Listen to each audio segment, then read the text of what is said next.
Welcome to Michigan Reimagined, a spotlight podcast. And here's your host, Chris Buck.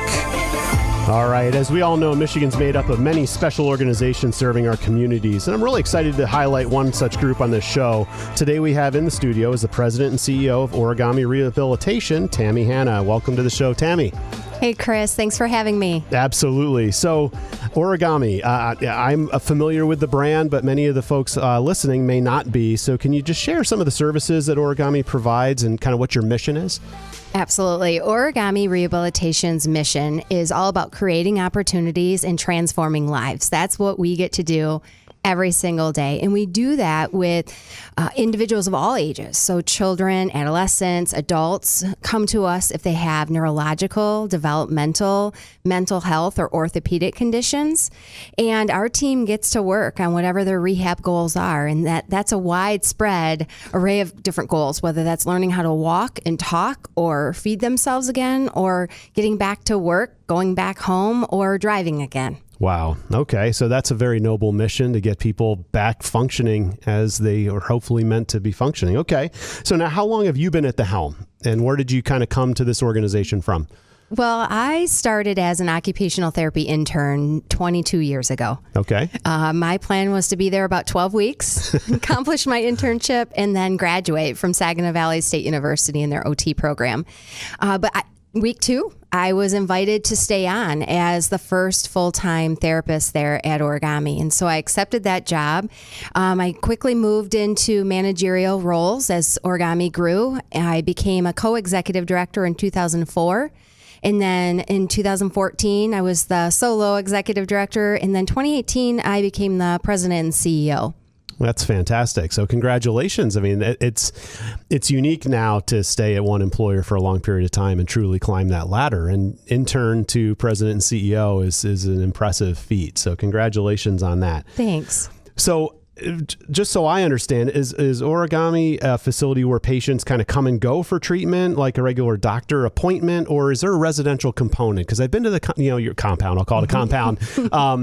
But I honestly don't know. Are there rooms where people stay and overnight, or is it really just a kind of a come and go type of a setup? We do offer both. So We offer outpatient programming, so come and go, and they may come to us once a month, once a week, or they may come 5 days a week. Right. All depending on what level of services and level of injury that they need. Okay. And then we also have 2 residential homes that are licensed adult foster care homes where we serve individuals 18 years and older. And that's right in Mason campus on the 35 acres of property that we have there off from Sand Hill Road. Got it. Okay. All right. And so, you mentioned a little bit that it is people of all ages. So what kind of ailments or what kinds of injuries tend to be what causes a person needing to come to you to get their lives kind of restarted again? Well, we serve individuals. It's a broad spectrum, really. Okay. So we may serve somebody who has suffered a traumatic brain injury. We serve children who may have a developmental disability, who are learning how to walk or talk for the first time. And then we work with individuals who have mental health issues or orthopedic conditions. So it really is a wide array. And what's interesting is Origami really evolved from a plan of only serving adults with traumatic brain injury. Okay. 25 years ago, that's where our roots started.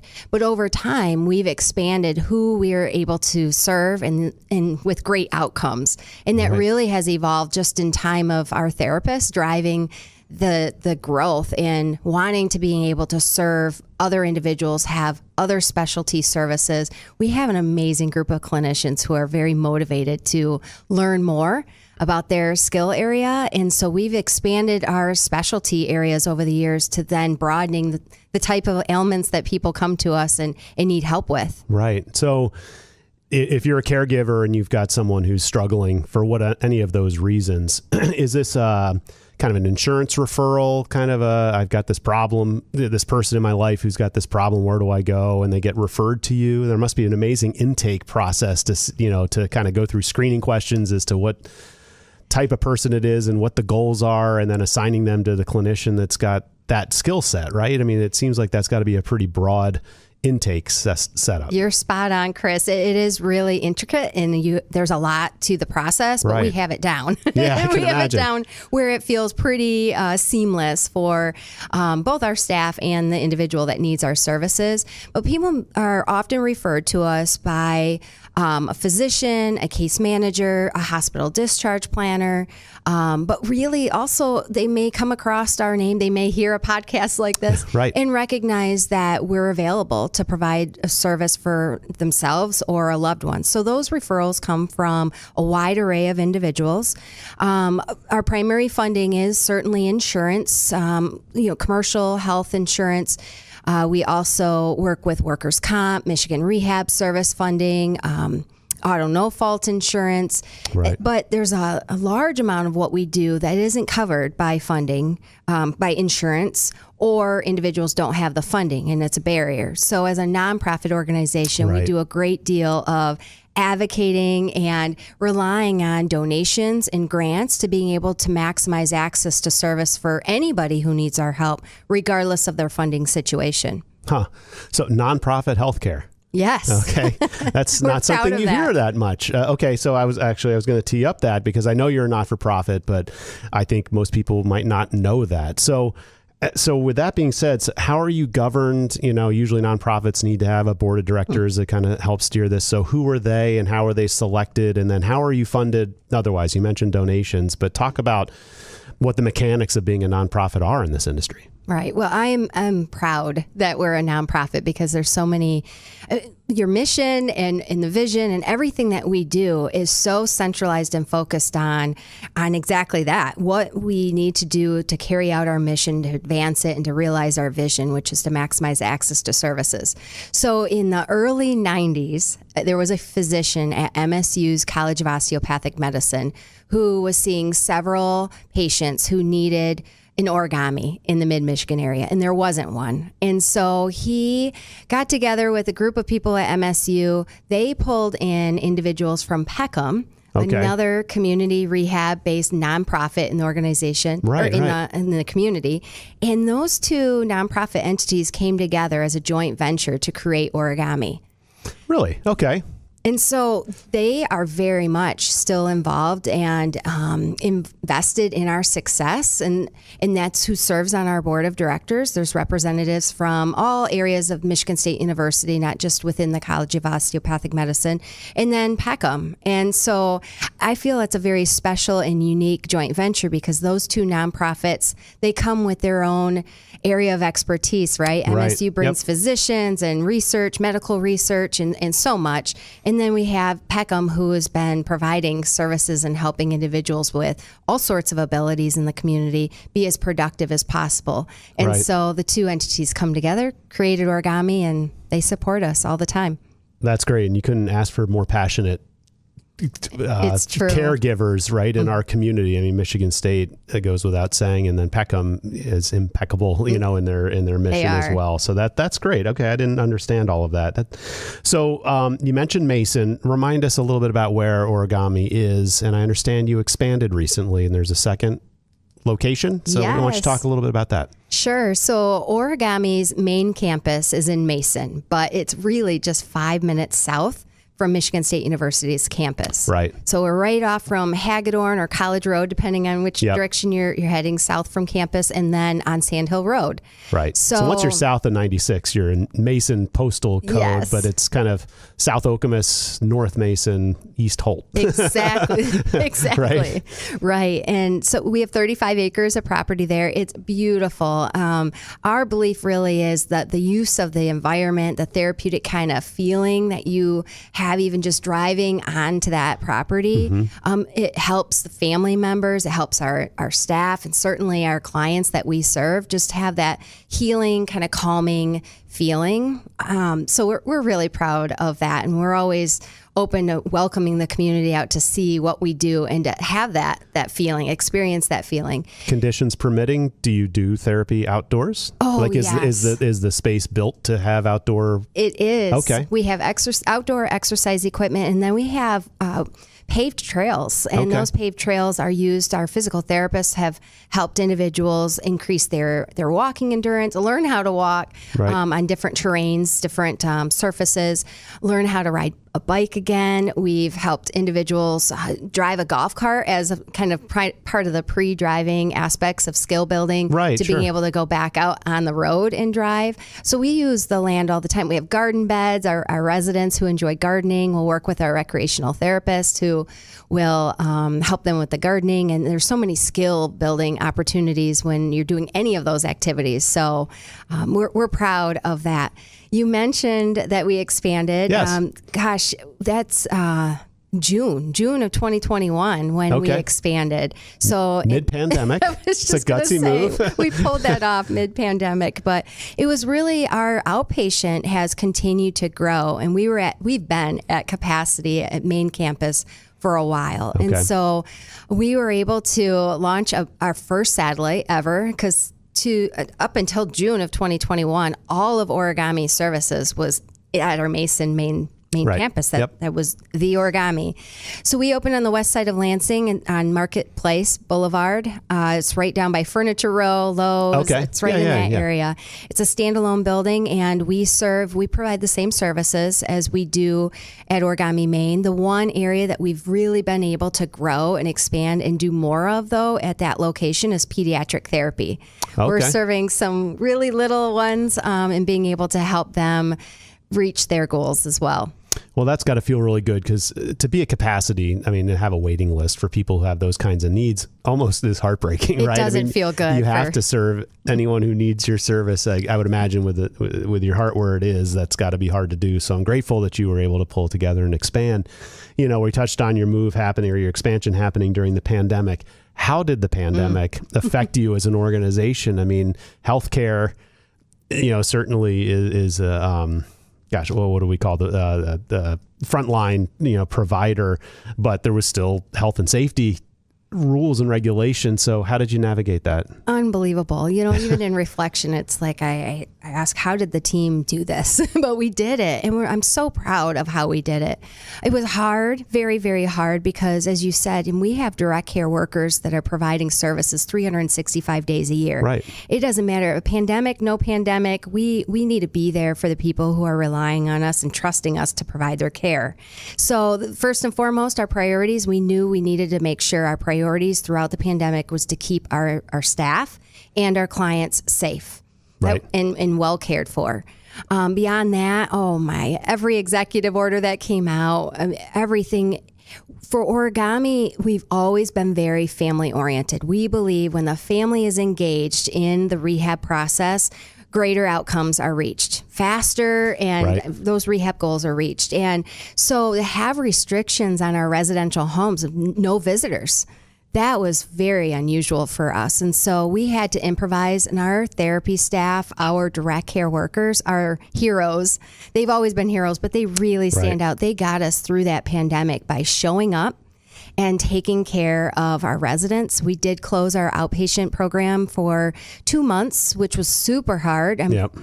Hard because there's rehab goals that were on hold. The need doesn't go away. The need doesn't go away. And we tried to improvise with telehealth as quickly as we could for those who could access technology. Right. And so there was a lot of pivoting, a lot of just agile kind of decisions that we had to just be very fluid in everything that we did. Give it a try. That didn't work. Give it a try. It didn't work. And be okay with the fact of it didn't work, but let's try this again. But the number one thing was just the priorities and keeping those straight, and our staff were terrific, and it was a tremendous experience.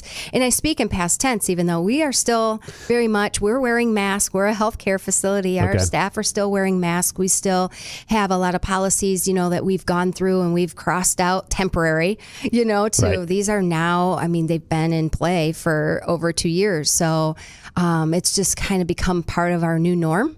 Right.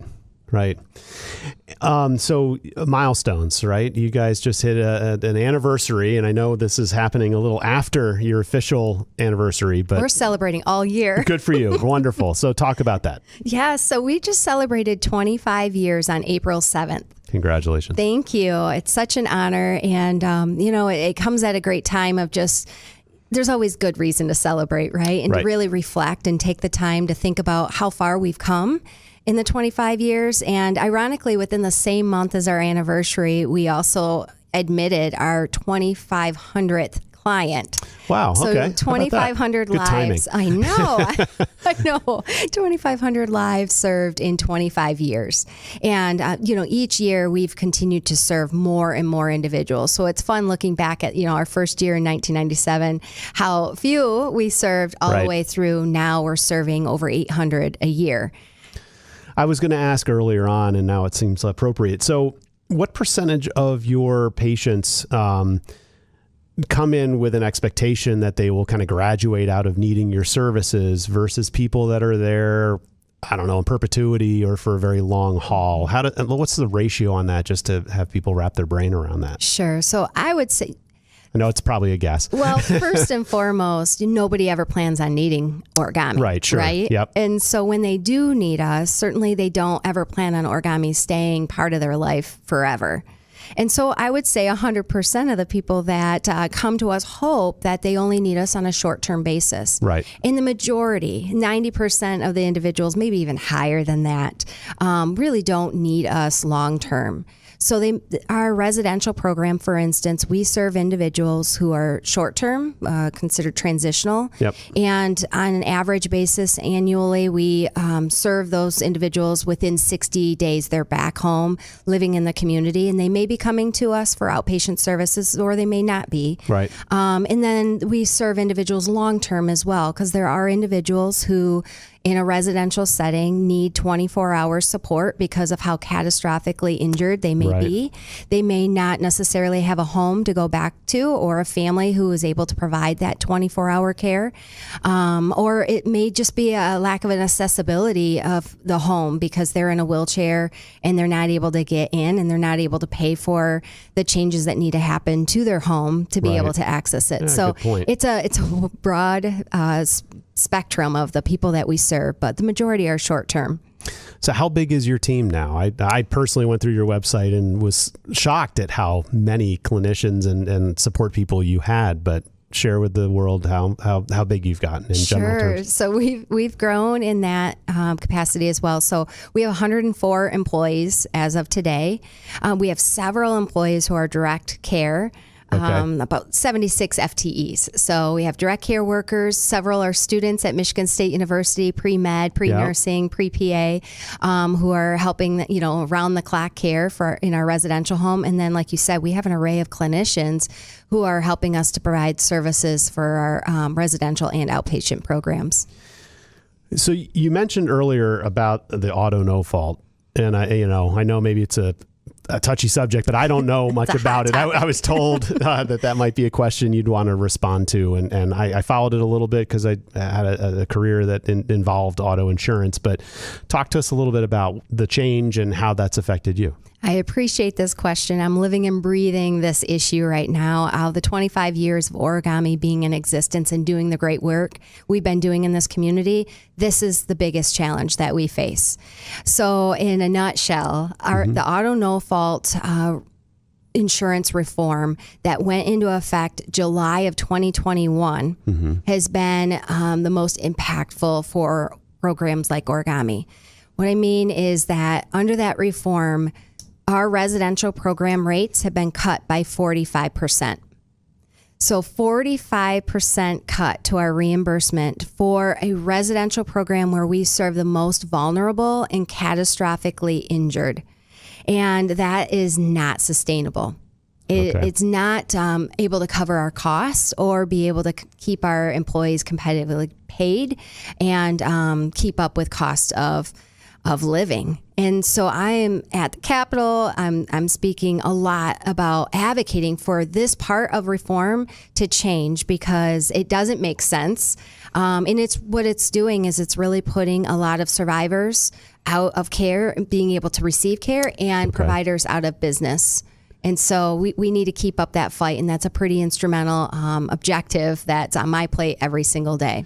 So it's not a matter of people who were covered are no longer covered. It's really a rate issue. Okay, because I thought the reform, is, hey, there's this unlimited amount, and if the lifelong injury, you're going to be covered lifelong. And I thought that just kind of stopped for a faction of people that would normally use your services. But so who was covered is still covered. It's just the matter of how much it's covered. So you have a decision to make whether you just receive less money and try to figure out a way to donate your way out of that, or reduce your rates, or get creative, or charge the customer if they're able to, the patient, if they're able to afford that. So that's a complex cobweb. You explained that perfectly. That's that is exactly the situation we're navigating. Got it. Okay. And so is there legislation proposed to try to get you back whole that's going through the process, or are you trying to get that process to begin? There have been various bills that have landed before the insurance committee, but they have not received a hearing yet. And so we continue to advocate for that. There are still bills that I understand being drafted in a way of trying to resolve the significance of this issue. We're just hoping that something moves soon. Right. And I'm sure if you're paying attention, if anybody's paying attention to the media, NoFault is a hot topic. You hear the hospitals being challenged because they don't have places to discharge individuals that ordinarily a Sparrow Hospital, for instance, would call Origami and move them from them to you. Exactly, a progression in the rehab process. But those individuals, we've had to change our admission criteria. We're not able to serve individuals that are the most catastrophically injured because of the amount of resources that takes. In order for us to be able to do that, we need to be able to have the staffing and all of the resources. And at a 45% reimbursement cut, that's a huge challenge. It's a huge challenge. And so we're advocating, and we're working hard to fundraise on the other side of things, and just trying to make sure that we're going to continue our mission from, residential program really is the impact here. Our outpatient is under a different rate structure under that reform. And so it's like I'm running two different businesses right now. Our outpatient is thriving, and we've been able to diversify our funding and the people served. But from a residential standpoint, your commercial health insurances don't cover that level of care. So it's really your auto accident survivors who have auto insurance that need catastrophic coverage within a residential program. Got it. And I imagine you're not alone in this. So hopefully there's a consortium of reasonably powerful people around the state, because that's a state thing, right? It is statewide. So whether you're collectively lobbying for this, hopefully your voices will be heard and you get some of the relief that you're looking for. I don't know all the mechanics, so I'm not going to take a stand, but you seem like a wonderful person doing great service. So I hope you get to reach your goals and get the things that you need done. So thank you for that. So tell us a little bit about how people can learn more about Origami Rehabilitation. Sure. I invite anybody to check out our website at origamirehab.org. It has an array of information from all the services that we provide, how to donate, how to volunteer and get involved. And then they could also reach out to our email address, info@origamirehab.org, or our main line is 517-336-6060. Fantastic. Well, we've been speaking with the president and CEO of Origami Rehabilitation, Tammy Hanna. Thank you so much for joining me. It's been fascinating. Thank you, Chris.